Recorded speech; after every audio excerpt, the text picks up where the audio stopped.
Back. This is tropical update for August 27th. We're currently watching Category 2 Hurricane Franklin, Tropical Storm Idalia, which will make its way towards the Florida Big Bend area, and another tropical wave off the eastern tropical Atlantic will only marginally mention that storm. Here's Idalia getting better organized. That was Tropical Depression 10 yesterday. Again, major U.S. impacts possible, significant U.S. impacts possible to Florida, the Big Bend Panhandle area. We're currently watching Hurricane Franklin, which is strengthening and making its way around the island of Bermuda, located here, and this other tropical wave moving off and kind of out to sea near the Cabo Verde Islands. Let's first talk about this. I didn't update the image to a tropical storm, but it is a tropical storm located in the same place it was yesterday. It's going to sit around here until about tomorrow afternoon and then begin to move up to the north and somewhere near the Big Bend. It will make landfall. Again, significant impacts mainly due to storm surge, perhaps due to winds. At the moment, we aren't as concerned about rainfall. Rainfall is somewhere down in this range, and tornadoes certainly possible as well. Meanwhile, Franklin's going to be moving around like this, and then as time goes on, say days 4 and 5, Franklin will move out to sea, and Idalia will actually start to move this way, kind of skirting up the East Coast and then heading out, probably also going north of Bermuda. Again, we'll talk more about that here in a second. As we can see here, here's that tropical wave off the eastern tropical Atlantic, and here is Idalia making its way over central and northern Florida. Panhandle, Big Bend area is what we're seeing, and then as well as southern Georgia, South Carolina, North Carolina, coastal areas there. Need to be watching the system very carefully. Then it'll turn out to sea and make its way near Bermuda, which is located here. You see many low pressure systems located here.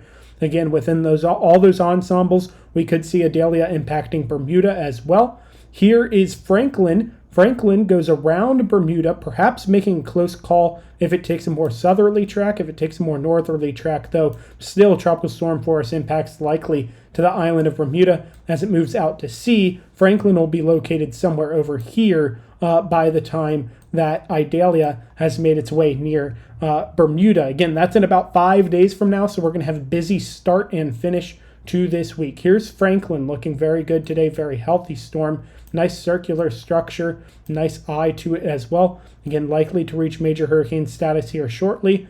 Go around the island of Bermuda to the north of it, as you can see, and then out to sea. Again, we're currently watching it going away from Bermuda just to the north, but enough to bring tropical storm impacts to the island. Again, tropical storm force conditions possible around Tuesday, which means we'll probably see tropical storm watches issued sometime tomorrow, maybe even later tonight. We do see some models bringing Franklin to Category 4 strength, actually a significant number of models doing so, and that's certainly not out of the question with that storm. Let's talk about Idalia, because that's what people care about here in the United States. Hurricane watch is now in effect for almost the entire Big Bend down into central Florida. Tropical storm watch is also in effect for the Dry Tortugas as well as southwestern Florida, and tropical storm warnings in effect for the Yucatan as well as western Cuba. As we can see, up to 11 feet of storm surge and major hurricane force winds possible with Idalia, and I have issued a major hurricane alert for the Big Bend. I think there's significant potential this system becomes a major hurricane. So does the Hurricane Center and many other meteorologists. So interest in the Big Bend, which we also know is a very storm surge prone area, need to be watching this system very carefully. As you can see here on the storm surge forecast, 7 to 11 feet of storm surge possible from the Ancelo River down south to Cheskawiska, and then down to Chokoloskee. We have that storm surge watch, which also goes up as far as Indian Pass, where the hurricane watch also ends. Englewood, somewhere down in here, is where that hurricane watch ends, and it changed to a tropical storm watch for the remainder of southwestern Florida there. So again, we're watching really everywhere from the Okeechobee down to the Anclote for a significant storm surge, and especially if this system begins to have a more southerly track, we could see Tampa in play, Tampa Bay definitely in play, which would not be a good thing considering their impacts from the hurricane last year. Again, I'm not as concerned about this storm as I would be about a storm last year. the ice storm last year, but we are on an ice storm, and ice storms are notorious, as I mentioned yesterday, for being storms that get retired. And so we need to be monitoring this system very, very carefully, not just because of an ice storm, because there's warm waters, it has time, and it's Florida, which is a very storm surge prone area. Most of the models bring this rapidly intensifying until it makes landfall.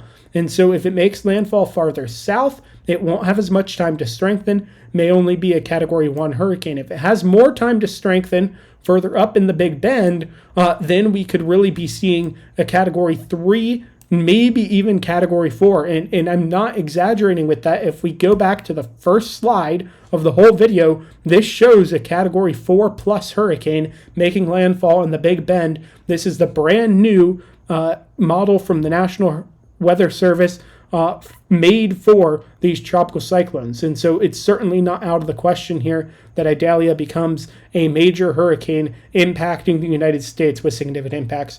Again, we're also watching that area of the eastern tropical Atlantic. I'll only marginally mention that throughout the rest of this week. Our main focus is Idalia. That's all for now. Chris Dixon and Weather Media.